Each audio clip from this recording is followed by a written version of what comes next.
Este lunes se inaugura el Día Mundial de la Arquitectura y el Colegio Oficial de Arquitectos de Castilla-La Mancha pues está celebrándolo y lo hace con diferentes actividades, pero con un lema que a mí personalmente me ha gustado mucho: Arquitectura que cuida. Es una iniciativa alineada pues con un mensaje internacional, que es el diseño, que busca visibilizar de alguna forma el papel de la arquitectura como herramienta que también nos protege. Sí, nos protege a nosotros, protege al patrimonio y al territorio.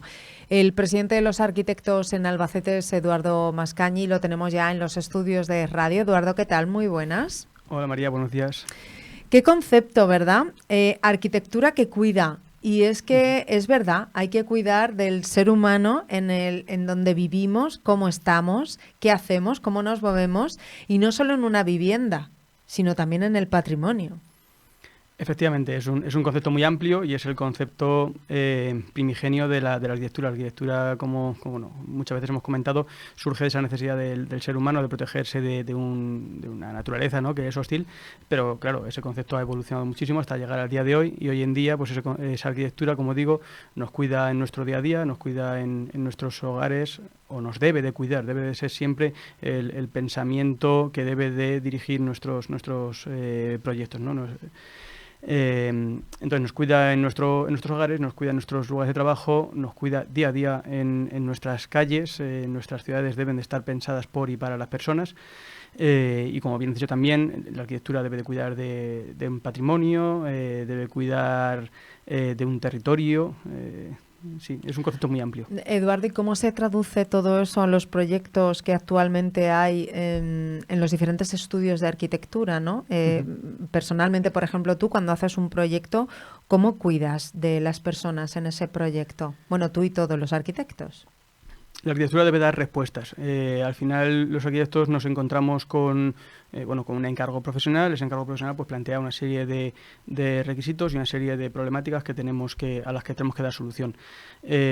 Una de ellas, una de las primeras, debe ser los condicionantes bioclimáticos. O sea, debemos de saber dónde está. No es lo mismo proyectar un edificio aquí en Albacete que proyectarlo en Alicante, o si lo estuviéramos proyectando en Sierra Nevada. Eso ya nos condiciona mucho.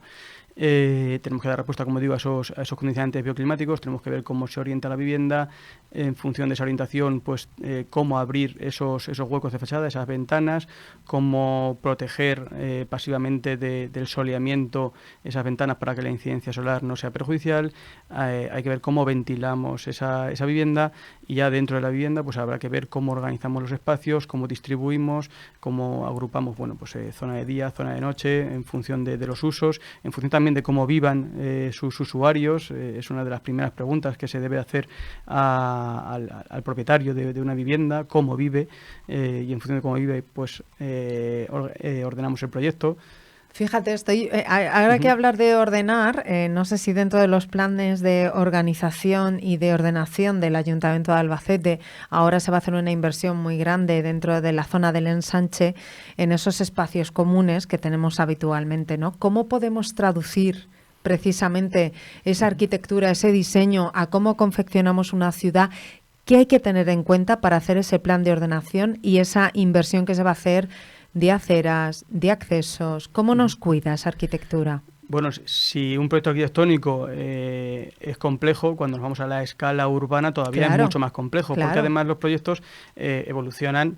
Como digo, no vivimos igual hoy en día de lo que vivíamos en los años 70, ni de cómo viviremos dentro de 50 años. Los arquitectos debemos, sobre todo en el urbanismo, hay que pensar a largo plazo, debemos anteponernos, ¿no?, a las necesidades de la sociedad.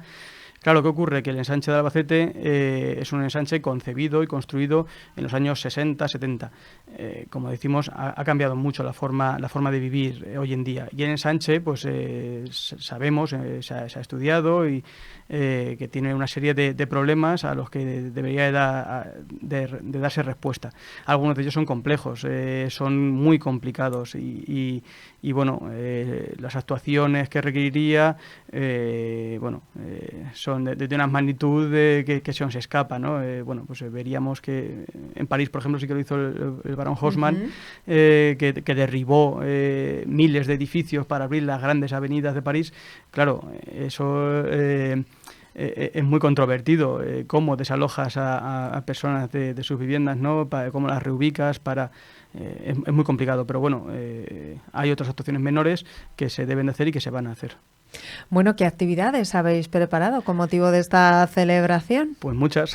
La verdad ¿Sí? que hoy arrancamos con el pistoletazo de salida, con la lectura del manifiesto de los Consejos Superiores de Colegios de Arquitectos de España y la celebración de un coloquio intergeneracional en el que vamos a hablar precisamente de ese concepto de la arquitectura que cuida, y vamos a hablar, bueno, pues como decíamos, de cómo se concebían los proyectos residenciales hace unos años, cómo se entienden hoy en día, o la propia arquitectura de la salud.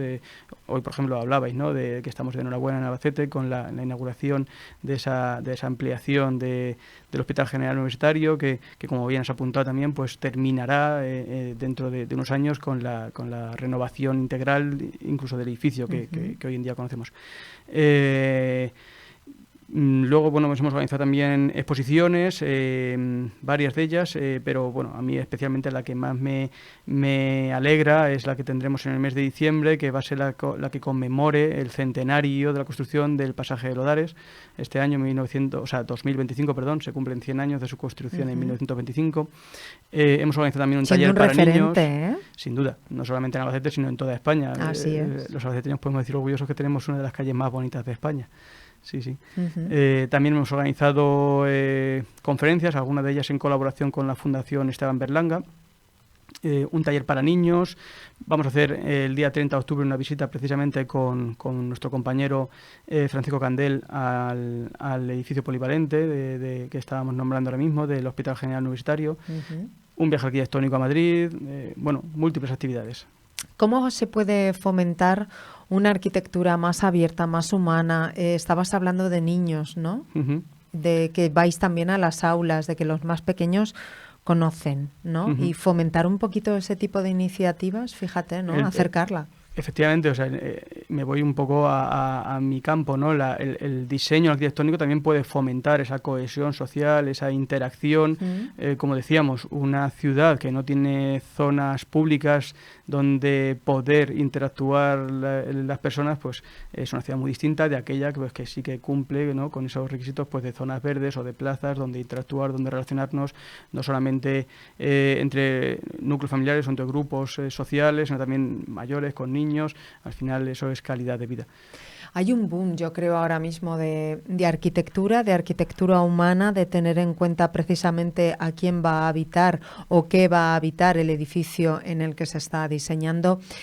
Para los jóvenes, Eduardo, nos están escuchando. Oye, yo quiero hacer arquitectura. A mí me apetece hacer una arquitectura humana porque además ha evolucionado de cuando tú estudiaste arquitectura a día de hoy. Impresionante, ¿no? La evolución del cómo se diseña, cómo se trabaja y qué se hace. ¿Qué mensaje le mandamos a los jóvenes? A los jóvenes, ¿Esos que quieren estudiar arquitectura? Bueno, yo qué voy a decir, para mí, sin duda alguna, es la carrera y la profesión más bonita del mundo, que voy a decir. Animarles, o sea, pero bueno, sea arquitectura o sea la profesión que quieran desarrollar, o sea, si realmente lo sienten, realmente les gusta, eso les va a ayudar en su día a día, el día de mañana, ¿no?, en el futuro, a ser felices cada día. Las cosas tan difíciles para todos, para los arquitectos también, bueno, pues como digo, para todos. Pero la arquitectura yo creo que tiende a ese compromiso social transformador también, tanto social como ambientalmente, ¿verdad? Y claro, hay una parte de concienciación social y de gente joven que yo creo que va en esa línea. Sí, sí, sin duda. La arquitectura en algún momento dado pues sí que ha podido perder de vista esa perspectiva, ¿no?, que como digo, la arquitectura es por y para las personas, pero sí que es verdad que en los últimos tiempos se vuelve a tener muy en cuenta a las personas en todas las facetas del proyecto arquitectónico, no solamente en el proceso constructivo y como decíamos, antes hemos hablado del proyectual, en el constructivo, en la eficiencia energética, como decíamos. Pues últimamente se está hablando un poco de la slow arquitectura, ¿no?, también de la neuroarquitectura. O sea, sí, hay corrientes arquitectónicas que miran especialmente a las personas. Feliz Día Mundial de la Arquitectura a ti como arquitecto, pero lo trasladamos a todo el colegio, que a la demarcación en Albacete y en Castilla-La Mancha sois pieza fundamental dentro del desarrollo de las ciudades y de la construcción de edificios. Así que un día importante para vosotros. Muchísimas gracias por la felicitación. Hacemos un alto en el camino y volvemos ya porque hoy arrancamos con nuestro espacio taurino.